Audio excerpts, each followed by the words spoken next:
jawablah, Allah Tuhanku. Dan apabila kedua-dua malaikat itu bertanya lagi untuk kali yang ketiga, iaitu pertanyaan akhirnya menentukan kebaikan, maka jawablah dengan lancar, Allah Tuhanku, Muhammad Nabiku. Aku ni kerja kerajaan. Aku ada semua. Aku tak kisahkan orang sekeliling aku. Aku ada harta. Aku ada rumah besar. Aku ada water jet yang paling mahal. Aku tak kisah. Tak perlukan bantuan siapa-siapa. Wah, sampai tahap macam tu. Kenapa kita mencapai tahap ini di dunia ni?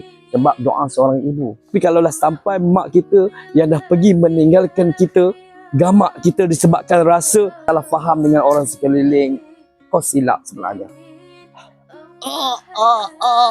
Ini kau sihat kau boleh lah. Kalau satu masa nanti Allah uji kita dengan pelbagai penyakit, kanser paru-paru, baru kau tahu.